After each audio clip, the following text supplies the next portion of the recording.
Hi, everyone. Joanna Treylove here with another Speak Easy with Love. I'm so grateful to share this moment with the beautiful, the brave, and the bold Amy Honeybee.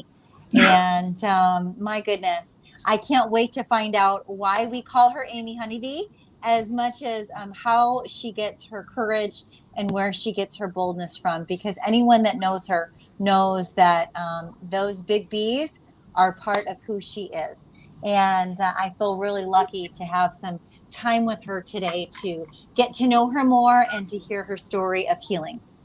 So, Amy, welcome to Speak Easy with Love. And please take your time and share with us a little bit about you. And if you could, please start by saying, tell me about the honeybees.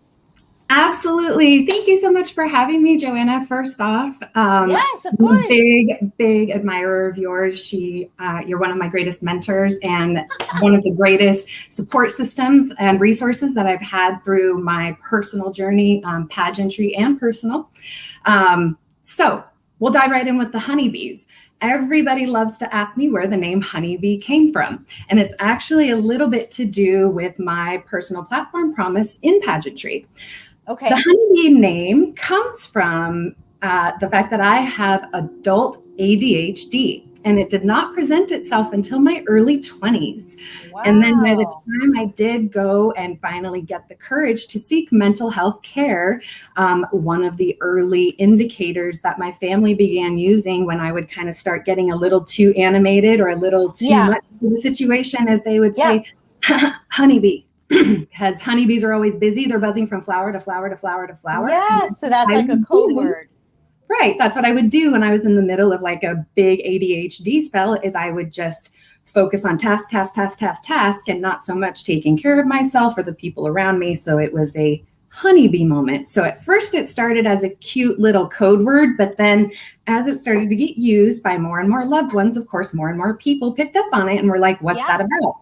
And rather than explain my entire mental health situation, it was just easier to say, you know, I'm a busy girl and I like being busy. So honeybee just fits because I'm a busy little bee. Yes, I love that. From there. I love that. So what does adult ADHD look like for you? What does that feel like? I often wonder if I'm, an undiagnosed soul on this earth. Absolutely. Tell me more. I grew up with brothers, and my brothers actually were diagnosed with ADHD when they were in their adolescent teen years, which is usually about the time most people get diagnosed with these types of disorders. Mm-hmm. So for me, what adult onset ADHD looked like was I wasn't able to focus at work. Very simple tasks that I should have been able to routinely do became complicated. And it wasn't because I didn't know what I was doing. It was because I became so distracted by every little thing around me. If the phone would ring, I would want to know who it is. And I would want to go run and solve that problem rather than focusing on the problem in front of me. And then I would lose sight of this project in front of me to where I would get basically busy by the next squirrel. And I would never actually center back down into what it is I was supposed to be doing. So that resulted in me getting some disciplinary action at work, actually. And it was at that point I fessed up and said, I don't think this is a me thing. I think I need some help. And they were, my employer at the time, good for you, was very cooperative. Yes. Yeah. And gave me some leave time, some paid leave time, bless their hearts. And I got diagnosed. And now I have it very well managed. Wow. That's a great story. And, I love that you're able to share it so candidly because it advocates for maybe someone else like me who's like, I wonder if that's me. So I appreciate that. Yeah. So, where does that deliver you? Where does the bumblebee in you, where does the little busy bee in you find yourself today? What kind of hyper focus are you buzzing about these days? Absolutely. So this year in 2021, I was blessed and I was able to start my nonprofit organization, Be Beautiful, which aim to empower women with the courage to live their lives beautifully. Nice. Whatever they would like to define that as, however they would like to define this period in their life. There's the whole a connotation that comes with the word beautiful, but people often forget it's also extremely subjective. It can mean whatever you define it to be. So we aim to empower women with the skills and talents that they already have, and helping them develop those skills and talents with other women who also share those passions and talents, so that they can learn how to live their lives beautifully professionally as well as communally and personally. Oh, I feel that with you. Tell me what that is. So we do everything from professional support workshops, from how to build your confidence in interviews, resume writing, those kinds of skills that some of the older workforce doesn't have. You know, we have several moms that decided to be moms for a while. Well, their kids are out of the house, but they don't necessarily have. I was one of them. Yep. We have mentors that will pair with you, or you can take online workshops and learn those skills. We also have different confidence and what I call networking and social events, which are the photo shoots that you see on Facebook. We get a group of women together, and sometimes I even do what I call a snag and grab, which is where I will grab a random woman on my Facebook list. I will kind of cheat and say, hey, I'd like to take you shopping for the day, or I'd love to take you out to lunch. And I'd find a reason to go swoop them up. And I actually bring them to the studio and get them all dressed in designer stuff and have their hair and makeup on a professional team, because it is amazing what happens to women when somebody else invests time making them beautiful, and then they get to see that in a photograph. It changes everything about a woman. So we hold a lot of those types of events where women can have these really groundbreaking experiences together and then form bonding friendships. And then they get to see themselves in a whole new light, and their posture changes. The way they look at themselves, the way they ask other people to speak to them changes. All of these things change. And so these are the types of things that Be Beautiful does, to encourage women to get the courage to live their lives the most beautiful way they possibly can. And you know, you hit so many notes for me on that. I know that one of the things that I daily practice is stepping into my own skin and feeling really good about that, humbly and beautifully at the same time. And, you know, I was raised to be, you know, don't ask, don't brag, don't be the center of attention. If anyone ever gave me, you know, a compliment, my mom would snag me and be like, and she's smart too. And, you know, don't let anyone, you know, I would get, you know, cards that would just say, you know, anyone can be beautiful, but I expect you to be smart and talented. So I was never really allowed to be, you know, a beautiful woman. And so I struggle with that as I've, you know, stepped into my age and my wisdom, because I think I worry too much that, you know, I'm whatever. And I'm always trying to make someone feel comfortable with me. Right. And so my greatest life practice is just me being comfortable with me and me feeling comfortable in my skin. And I will tell you that, you know, what a great practice, learning how to step into your power and into your beauty than being Miss California, or let alone being Miss United States this year. It really did not give me a choice and at all. It was like throwing a kid in the water and being like, figure out how to swim, you know? And but you did it beautifully. I mean, you know, there were moments where I had, you know, amazing photo shoots, just like you described, and I would see the pictures. I have a photo shoot in particular from Franz and Lisa that they're still waiting for me to launch the pictures, because I'm intimidated. I'm like, oh my God, I don't really look like that. That can't be, you know, it's too much. It's too powerful. And I have to practice just being good with being like, yeah, that's me, you know, and being like, rocked it, own it, own who you are, every angle and every, you know, and that's said humbly, because I'm, you know, as flawed as everyone else. Right. Absolutely. But my goodness, when we, you know, get that opportunity to be just full of, you know, smoke and mirrors and glammed out, there's something that really steps out of those pictures. And you are absolutely right. When we see ourselves. Yes. When you finally see yourself as you really are, it is a very powerful moment. What the heck, right? What the heck? Yes. Yes. You know, Yeah. I feel that wholeheartedly. I totally understand.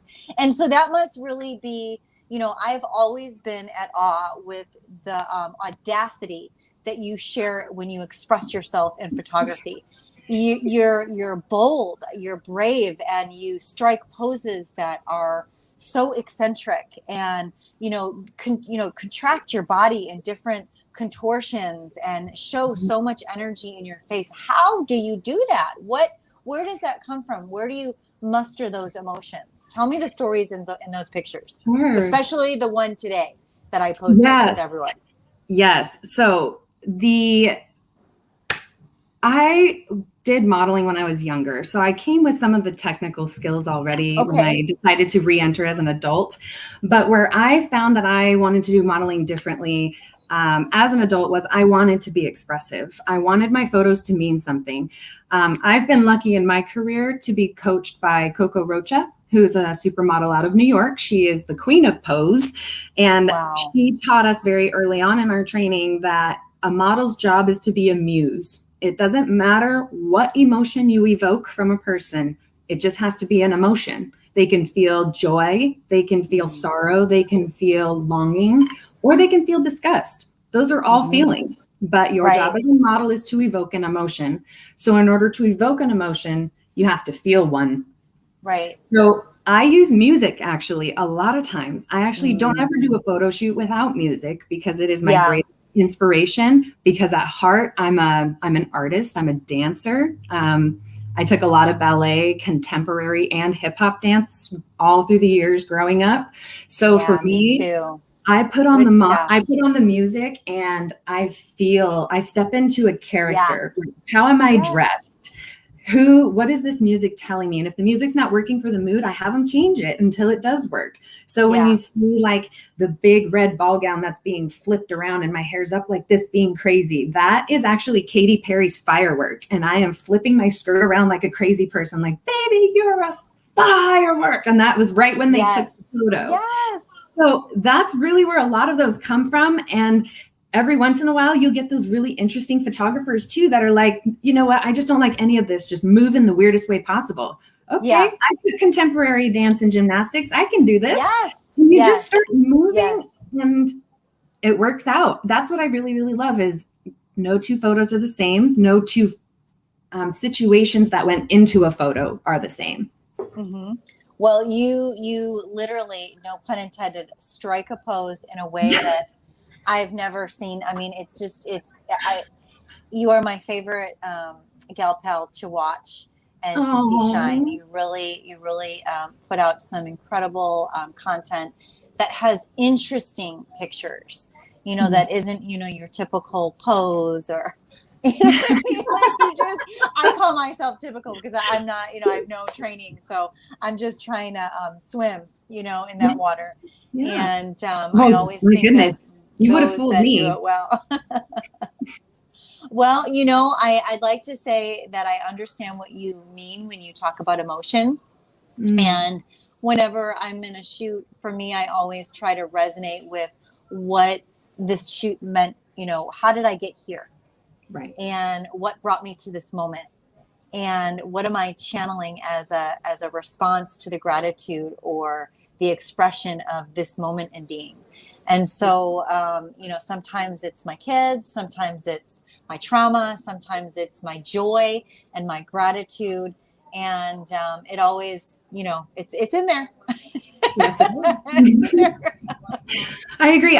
There's been times where I've had to, evoke some very difficult emotions. And it is those times where you do reflect back on how did I feel back when that traumatic thing happened to me? And I will bring it to the forefront of my mind for just a minute, but it's okay because it's also an opportunity for me to honor that trauma and the fact that I have healed and moved on from it. So while I'm able to reach back and still jerk those tears forward for that photo, because it is still painful, I can still also appreciate those at the same time and where these experiences have brought me. Yeah. Well, and what, we always, in Speakeasy, like to touch a tender moment and, and speak about something that might be a little uncomfortable, but do it with love. And in this moment, I think it's a perfect opportunity to just ask, what would one of those tender moments be for you that perhaps you've channeled in your work of art, or just something that you are allowing to unfold in your life today?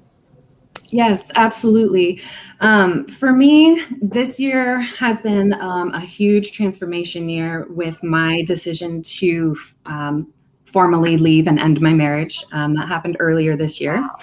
How long have And you been married? we were married for 11 years before that. Wow. And a lot of the emotions afterwards, I felt like I was prepared for my decision, and then I made it. Yeah. And it's not that anything that happened afterwards made me want to go back. Right. Right. But it also gave me an opportunity to move forward in a whole new way, not just for myself, but for my child and even my former spouse.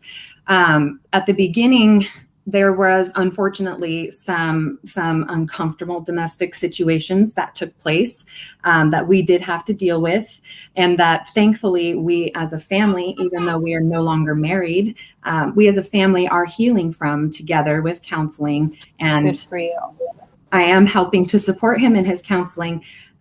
Regardless of the hurt that it caused me, I'm dealing with that hurt on my own. Yeah. But we're also helping support him in that. However, it's something that was very traumatic for me because it forced me to confront some truths about myself and about some things that I allowed to happen in my home that went unreported, that went unaddressed, that I felt I should be embarrassed about. And so I kept quiet for a very long time. I didn't say anything to anybody. As a matter of fact, I acted out in a couple of ways that I normally wouldn't have, that I've had to go back and apologize for. But really, all of that to say that I hope that another woman in my position would come forward. My shame came from the fact that I worked in domestic violence advocacy in the legal system for many years. I didn't realize that. Wow. I was a domestic violence advocate as a paralegal with the prosecutor's office for many years. Wow. And so even when in my own situation, I started to recognize some patterns, I was that girl. I didn't want to believe this was happening to me. I didn't want to believe that this was really the path I was about to go down. Right. And so I put up the blinders and I said, this is, and there are some enhancing factors. There are some mental health factors. There are some economic stressors. But none are excuses, right? No. And that's just it, in every situation, as a survivor and someone that I believe is now breaking the cycle, it doesn't get easier. And, I get confronted with my own anger and my own disability to, an inability to communicate when I'm flooded and when I'm, confronted. And so I have to pull my tools out all the time. But let me tell you something, what tool comes out first with me? That fighter. Yep. Me too. And I have to be like, no. You get out of here. Yep. You're not helping me. We lock her back up in the cage and we bring out the nice one. Right. I try to, and what I've learned to do is channel her in different projects of my life. Right. Yes.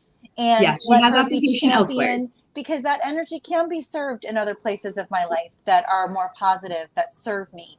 But my greatest practice right now in my life is learning how to not be okay if someone is trying to make me wrong, and not have to be right, and be okay with difference, not right or wrong, but just different, not less than, but different. And to learn more than anything. And this is a practice to just walk away.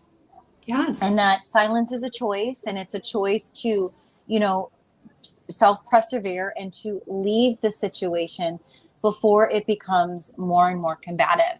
And I think a lot of people stay too long.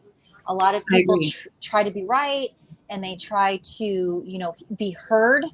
And when the person that, they're talking with isn't hearing them or isn't giving them the response, that is wanted or welcomed or invited, there's lots of coping skills that kick in that are all about that fight or flight. and put people on the defense. And when people are there, if you don't learn how to press the pause button, it gets domesticated quick. Correct. And it happens quick. It's a series of unfortunate events. I always call it like that little ravel, you see on a sweater, and you know to grab the scissors and go clip it. And clip it, but you know to do that, but you can't. Or when you get like a pimple, right? And you know to leave that pimple alone, like the one that's right here. You know to leave it alone, but instead you itch it, and you're like, and then before you know it, it's this big, huge problem. Exactly. Right? Exactly. Honestly, that's how it is in relationships. When those little snags come, those little flare-ups come, if you don't take the time to press the pause button, be patient, learn to let it go, learn to not touch it or make it worse. Man, oh man. And I am guilty, like the rest of them. It's easy. I don't know a person that's never fallen in the swamp. Have you? I've been down a couple times. I mean, sometimes I'm like, oh my God, get me out of here. Yes, it is. And I think I think once I finally did reach the place where I said, you know what, I'm going to be open. I'm just going to open it up, and I'm going to own everything. I'm going to be honest about everything. And I'm just going to be okay with where the chips fall after that, because how people want to interpret it is going to be up to them. And actually the overwhelming, what I thought was going to be judgment and, oh, how could you, like, how did you not know the signs? And where I thought there was going to be a tremendous loss of respect, especially even in my professional communities, there wasn't. There was just nothing but love and support. And oh my goodness. And actually there's been 2 girls that I've talked to so far, and they're like, just knowing that you chose you, that gave me the chance and the strength to choose me in their situations. It's been a very difficult path. It's been a very difficult year. Yeah. Well, now and that's just coming to the end of it, I see why the journey needed to be so hard and why I needed to feel everything I felt every step of the way through it. It was all valuable and foundational for where I'm going next. Well, and that's just it. I've been in a I choose independence mode for a couple months now myself, and making big decisions about change and personal development, and even though I know and I knew that I was making the right decision, it didn't mean that it didn't feel sad. Right. It didn't mean that it didn't feel like there are days, like even today it came up. I'm like, did I make the right decision? I want all my comforts back, Yes. Because change and transformation isn't comfortable. No, it's not. It's not. It's like going on a diet. So I was given potato chips every day because we're on a diet. Right. I was given the story of the lobster. So so the lobster is the story of growth. It's, a lobster is a lobster, but nobody really knows when lobsters shed their shells because they're growing. It's because they get so painful. They grow to a point where their shells won't budge anymore. And it becomes so painful to be inside of that body. They will go and crawl underneath a rock where they are vulnerable for a while. And they will shed that old shell, and they will sit under there, vulnerable as all get out, and wait for their new shell to grow. And once it's hardened, then they emerge. This gives me the chills. Oh my God. So every time I think about change, I think back to the lobster. I know it's so awkward, I'll never forget that story. But it's never. I'm still in my vulnerable space. I'm safe, but I'm still in my vulnerable space, building my hard shell. And I'm now back to the spot where I am now back in the same place as you, emerging. And God only knows. I mean, I know the crawl under the rock phase. I don't want to be vulnerable. Get me God. Yeah, we've all crawled under a rock. I wish that we could. You hide under different roles in your life. You hide, behind different relationships and choices. When it becomes uncomfortable, that means, honey, you've got too much growth. It's time to move on. Wow, that's a great story. That's a good one. And does that have to do with that funny saying? It's a quirky saying, like, I thought her lobster, but then I found her. Oh, I don't know. Probably. We just figured it out. There's where my head went. Is that ADHD? Squirrels with thought. Possibly. I actually have an ADHD screener that I make available to people. Yeah, it's from the American Psychological Association. Yep. So you can take it and download it and then take it with you to your appointment. That way you have a little bit of something with you when you go visit your doctor. I would love for you to share that with everyone. That would be amazing. Yeah. So where are you in the space of healing and transformation? What are your go-to tools that you use to show up for yourself and love on you when you're in those tender moments, especially it sounds like these days while you are healing from your marriage? Yes. So not every day is perfect, of course. I still wake up with my rough days. Right? I feel you. Where I'm just like, I don't want to do this today. I think I'll just stay in bed today. One of the things that I've gotten in the habit of doing, though, is I make my bed every day. It's one simple task that I can be proud that I did. So even if I do nothing else all day, I accomplished one thing. I made my bed. And then I always put on a little bit of mascara. And I know that sounds silly, but it is amazing what happens when your eyes pop and you feel just a little bit pretty because you put makeup on. Oh, so yes, ma'am. I dedicate to myself. I put on at least mascara every day. Yeah. And then I also have the courage to step out of the house, even when I don't want to, because I'm put together. Those are the really, really hard days. But those are the two things I do every day. First thing in the morning for myself, just to know that I accomplished something and I look at least somewhat the way I would like to. The other thing that I do is I take at least a 30-minute walk every day, and I don't ever do it in the same place. Ooh, that's a good one. Do it because I am a person that is very centered by nature and quiet, and I like to just feel the breeze and smell the fresh air and touch freshly growing things and just have a moment. But that ADD in me doesn't allow me to get that sense from the same trail over and over. So hence why I try to do it in a different space every day. It's also time that I reflect, that I tell myself I need to be reflecting on the skills, talents, and things about myself that I am thankful for. So I think about my friendships and the people that I love on and how thankful I am for the experiences, even the traumas that I have had that allow me to be there for them. I think about how thankful I am that I can dance and that my legs work great. And that one time I broke my back and that wasn't a thing. How thankful I am that my son is 11 years old and smart as a whip, and I'm just exceedingly proud of him. I mean, I think of him all the time, and he expects me to be a strong woman, and I need to be an example of what a strong woman is. So he knows how to, one, treat and look out for one, and two, how to be, sister. and how to recognize that power and help a woman develop it as well. So that's a big deal right there. What do I need to embody as his mother in order to make sure that happens?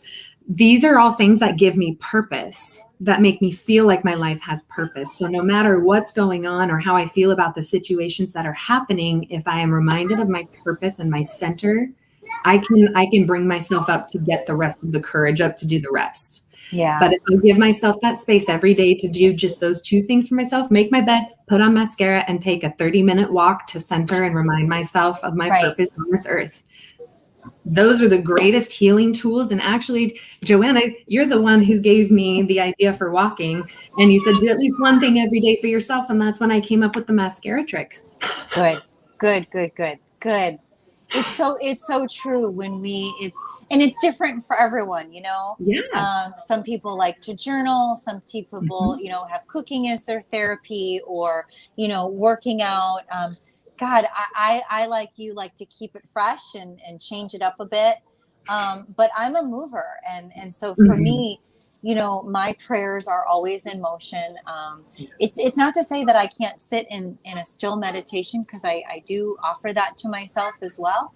But if I always, you know, if I have the choice, I'm going to move through a meditation with great intention. And it's in those moments, like you just said, if it's 30 minutes of walking, or even if it's working out, like let's say I'm doing an arm workout.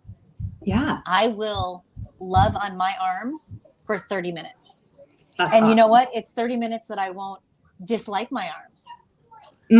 That's right. Right? I will choose to focus on my arms and appreciate that I have strong shoulders, that I have strong muscles, that I'm healthy, and just keep, driving all of those amazing self-talk. I just kind of charm myself. Yeah, you have arms that can hold a woman when she needs a hug. You have arms that can scoop up a child if it needs to be carried. Yes. You have arms that can carry 100 dresses that you want to buy. You have these beautiful arms. Appreciate them. And it's amazing when you start to learn how to appreciate all the little parts of you, it just all comes together for the total you. Right. And I think that as moms and as people that are advocates and just being a woman, we have this blessing and curse of nurturing and taking care of others and being so great at seeing greatness in others. And so when I choose that one thing that I do for myself, whether it's a 30-minute walk or whatever, a workout, I make sure that time is dedicated to me. Yes. And when I see my mind scrolling off, I'm like, get back here. Get right back here. It's about you. No. Get back. Pull it in, girlfriend. Yes, it's true. I will say on the journaling aspect, I did pick up a book that a friend recommended to me, and it has been a very good book. And I do one of those activities every day. I can send the link. It's called Start Where You Are. That's the name of the book. And it's done by a psychologist who did it beautifully. But it's also, you're not supposed to do it in pencil or any black or blue ink. It's supposed to be like colored markers, colored pencils, something to get the artistic part of your brain going, because that also is what helps process your emotion. But that book gives you things to do that are that help with that. It's list 5 nice things you said today, and it forces you to go back in your day and go, oh, well, I guess I did say nice things to people today. Yes. And it's, what are 3 things what are 3 life experiences you're really, really thankful for? But it's just one exercise every day that is grounding. But I'm finding the more I go into the book, the more I'm finding like, man, I really am a cool chick. I've done a lot of things. Yes. and that's exactly what it's meant to do. When we have those, for instance, when we have moments of self-reflection and awareness, yes, we can nitpick ourselves. But if we truly intend to have that awareness to discover ourselves, it's impossible to be a naysayer. Because typically when you're discovering yourself, you're like you said, wow, I am enough. Wow, I do some pretty great things. Wow, I'm a contributor. Wow, I have a heart of gold. Wow, it reminds you of your truth. And I think the more you spend time in your truth, discovering and spending time with yourself, truly in those places, it's very healing, right? It's very restorative and healing. But it's given me, I don't know about you, a sense of trust for myself and the ability to feel centered and secure no matter where I am, even when the shit, excuse my expression, hits the fan and things get a little crazy, you know? And I live in a world where that happens. Like I could have a morning of, amazingness, and by afternoon, I'm like, it's a shitstorm. You know what I mean? I feel like absolutely. my days sometimes can be a little bipolar. So, to have the ability to remain at peace with where you are, no matter where you are, I really do think is strengthened and becomes from those times and places and spaces you spend with yourself, just loving on you. I agree. One of my biggest anxieties, and actually one of the biggest contributors to the initial depression that set in when I got divorced, was that I had this expectation when I got married, and we had been married for quite some time, that this was going to be my life partner. No matter what happened to me in life, somebody was going to be there and someone was going to have my back, and someone, you know what I mean, would at least be 50% responsible.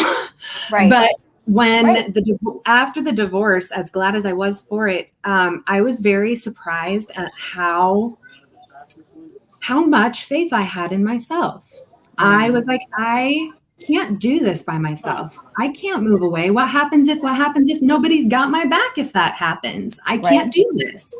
Right. And I was I started to get pissed off at that feeling. I was like, this is not you. Where did this come from? And how do we fix it? And that's where, I mean, really our friendship became very pivotal. We started having some of those very real conversations where I was telling you, I can't deal with this weak person I've become, but I also don't really feel like I have the tools to not become that. And you were very foundational in giving me several resources, and that led to even more resources. And just like you said, every day you're going to feel something, feel it. Yeah. And move forward. And even if that means on your walks, you're crying it out, letting it out. Just and that feel happens. it and get it out. Don't let it sit in you. Yeah. That happens. But I found that the more that I spent time with myself on those walks, in those journals, being honest in our conversations and in conversations with other trusted people, the more I found the real Amy that had kind of been covered up, or at least had been like wearing some body paint for a while. We slowly took the mud off, and now she's coming out. And now I'm like, oh my gosh, you had so much dust on you. I remember what you look like now. Yeah. Hi. Hi. There you are. Yes. Right. So right. So that has been, but I was very surprised at that initial feeling. And actually, I'm helping another woman deal with that anxiety right now. And so then you get to giving her this same courage that you can walk out into the middle of the street tomorrow with nothing but the clothes on your back, and you will already have everything you need to be successful and make it in this world as a powerful woman. You've already got it. You don't need anything else.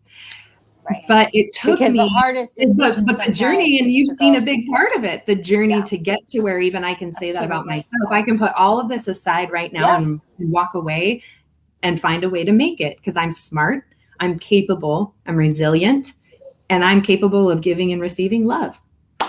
Amen to that. And before it gets too far off, I want to just pull this one thing in. And you had mentioned that you had reached out to me. Yes. And that now you're able to help someone that reached out to you, right? Yes. And that is a very, very powerful thing. And something that I learned in therapy. And a lot of times when we're going through a tough time, we don't want to ask for help. And we want to hide it and isolate it, crawl under that rock, right? Yes. And I think one of the most empowering things that you can do to help yourself heal is to ask for help. But not just ask anyone. Not ask a rescuer or enabler or a codependent relationship, right? Right. To ask someone that is in a healthy frame that is objective. Correct. And oftentimes when we have been in an abusive cycle, we tend to cycle what we know, which is reach out to rescuers, to reach out to enablers, reach out to our codependencies, right? And that doesn't help us. Maybe in that moment it might, but all it does is keep us spinning. Correct. I think for me, my greatest, awakening was realizing that I was not the person I was 5 years ago when I entered a relationship. And I was in a very codependent and a very enabling relationship.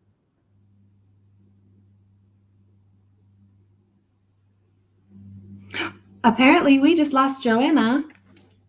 We were warned that her feed might get cut, everybody, because she's currently traveling. So to expand on what Joanna was saying, one of the big things that we discussed when Joanna was assisting me and mentoring and coaching me through my own personal situation is that there are rescuers in your life, and there's nothing wrong with rescuers, and there are enablers, which again aren't exactly a bad thing. But when you are in any type of a cyclical relationship, whether it's abusive or codependent or any type of unhealthy relationship that you might be looking to exit, it's good to not run to the people who are just going to rescue you out of the situation. nor the people who are going to continue to enable the situation. What we want to do is look for those objective people who are able to step out and say, okay, let's put all of these feelings aside. Let's put all of these past situations aside. Let's look at the situation objectively. How do we keep you safe? How do we keep you healthy? How do we keep you functioning? And how do we keep your mind in the proper frame? For me, in my own personal situation,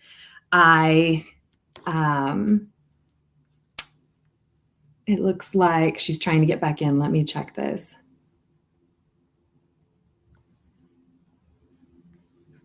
Goodness gracious. Okay. I know in my situation, I ended up being frustrated because I didn't feel like I could reach out to as many people as I wanted to, mostly out of my own pride and shame in my own situation.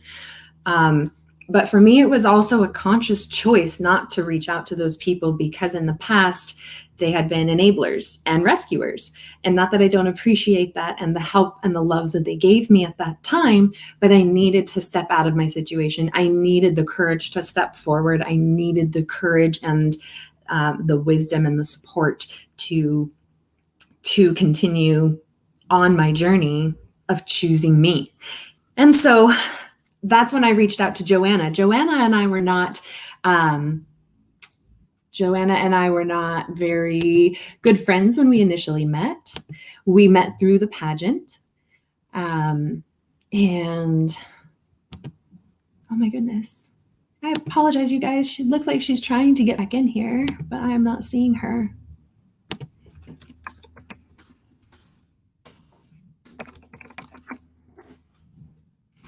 Joanna and I met at the Miss United States pageant last year at the PGA National Resort in West Palm Beach, Florida, where she took home the Miss Woman United States 2020 crown. And during our time at the national pageant, we got to talking, we noticed each other, and we became somewhat friends. Joanna is unable to join us from the video, so she's going to be asking questions from the chat. I'll read her questions before I answer them. But Joanna and I met at the national pageant. We became friends on Facebook and became supporters of one another. And during that time when I was looking, I did reach out to Joanna as that objective person. I knew that she had her platform, I Am Love. I knew that she had a lot of resources, a lot of knowledge, and a lot of personal experience. And I felt queen to queen, she was somebody that I could talk to objectively and get some advice and support from. Needless to say, she was pivotal in my journey. She has been an amazing support, and I wouldn't be where I am today without her. But it is that objective third party who can say, emotions aside, situations aside, you. How do we help you? What do you need? How do we get you where you need to be? That was what I really needed. And I was thankful to have Joanna for that. And so I'm privileged to be able to carry that same spirit of love through my own beautiful platform, as well as support Joanna's I Am Love and all the other women out there who just need a helping hand, who need a support, who need to hear that they're worthy. It's okay to choose you. It's okay to be a little selfish in your life. The women that need the helping hand and just the voice on the other end of the line, or the other, just a person you know is there when you're going to need it. That helping the woman that I am helping now and having very real conversations with other women who are in their own domestic violence situations or their own codependent relationship situations that aren't exactly healthy, continuing to have the conversations and be vulnerable myself and talk about my experience and talk about my discomfort and talk about my pain and my sorrow and my despair and all the things that went with it. Being able to talk about that has also been a pivotal part of my healing process.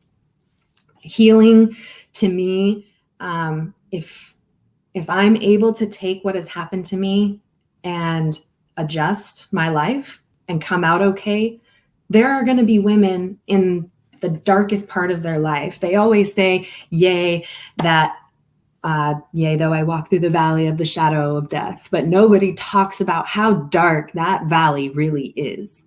They talk about the light on the other side. They don't talk about the really deep, dark places that you can find yourself. And when you're in those places, seeing someone who has made it out, who has done and accomplished the things you want to do, who has and embodies the courage that you want to embody, seeing that, and then getting to be that for another woman has been the biggest Band-Aid over my heart in this whole situation. No person can ever support a survivor like a fellow survivor. There's a bond that's formed there. There's trauma bonds people, and being through similar traumas, being a victim to victim, or broken marriage to broken marriage, broken relationship, survivor to survivor. That is a bond that heals. It's a bond that gives courage and inspiration. And there really would not be like an end to my healing process if this wasn't it. And really, this is continual healing, because I plan to continue to help women for as long as I possibly can until my dying day. So we have a question from Miss Joanna. She's going to type it to me. She's asked me, will I share my ADHD screening? Yes, I will share that document and provide a link so that people can link back to that, download it, and use it if they'd like it. Share my self-tips. So my self-tips for today: I get up every day and I make my bed. If you don't do anything else all day long, at least you accomplished one task. I also put on mascara. It doesn't have to be mascara for you. It can be blush, or just a little bit of highlighter, or just a touch of eyeshadow, or some lip gloss. Put on a little something every day that makes you feel beautiful for you. You'll step out of the house more likely, and it's just going to make you feel some kind of way about yourself. Also, I would say 30 to 60 minutes a day spend on an activity that is just for you. For me, that's walking in a new place so that my brain gets stimulated, my spirit gets stimulated, and I'm exercising my body. Sometimes I even trail run. You can journal, you can dance, you can do anything that makes you happy. And while you're in that time, make sure that you are focusing on you, whether that's appreciating the part of your body that you're working out, or appreciating that today the sun came out and you can feel that warmth on your skin, or the fact that you made it through being a mother today, because some days those are hard.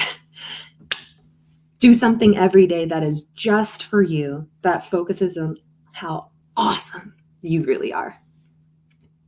And will you share ways to reach you after the show? Absolutely. So I am on Facebook and Instagram, Amy Honeybee Official. You can also find my Be Beautiful platform. It's BeeYoutiful. Be Beautiful. So, and then you can also follow my journey with the Miss United States pageant, as I'm Miss Washington, and we'll be headed to nationals in October, first week of October in Las Vegas. Absolutely. And so my platform with the pageant, as far as pageantry goes, is mental health reform as well as women empowerment. The mental health reform comes from, of course, my own struggles within the mental health world, and the belief that we still do not have adequate coverage and we still do not have adequate social acceptance of mental health situations. Most people will not seek mental health help still, and will not take medication or admit to their friends and family that they are struggling. That's something I continue to advocate for, is mental health awareness and mental health wellness, as well as empowering women with the courage to live their life beautifully. So I will go ahead and close out today's session just a little bit early. I'm going to go ahead and say a prayer of blessing over everybody that is watching today, as well as intentionally for women and women survivors. So here we go. Today I'm going to pray over all of the women and the survivors and all of the people that are tuning into the show today. I pray that you would just bring a sense of peace and a sense of inspiration over every person who is watching today, and give them the courage to speak up for somebody in their life, to somebody in their life, and give them the courage to cover every person they encounter with love and grace. We never know what people are battling behind closed doors, but if someone is battling today, I pray that you would give them the strength to reach out for the love and support and freedom that is waiting for them on the other side of their situation. I pray that you would impart to them just what an amazing, beautiful creation they are, and that every woman, every survivor, every girl is a queen. You don't need a crown from any official organization. You have already been given one by right. And that you would step into that power and into that peace and into that place where you deserve to live. I pray a general prayer of peace over everyone, that your hearts would be filled with so much love that you can't help but to spread it to every corner of the earth, every corner of the nation, every corner of your community. In whatever nationality you wish to pray, I pray in Jesus' name, amen. I'm going to go ahead and close out for today. I want to thank you very much for having me. Joanna, thank you so much for having me. And everybody, make sure that you take the time to also thank Joanna. This platform is amazing. It reaches hundreds and hundreds of thousands of worthy people. Please like, share, follow, spread the word. Give out this information to the people that you know that need it. Joanna's amazing. I can't wait to support her in her journey moving forward. And I hope to see you guys all soon. Don't forget to stop in and say hi. Thank you guys so much. And thanks for speaking easy with love. Bye.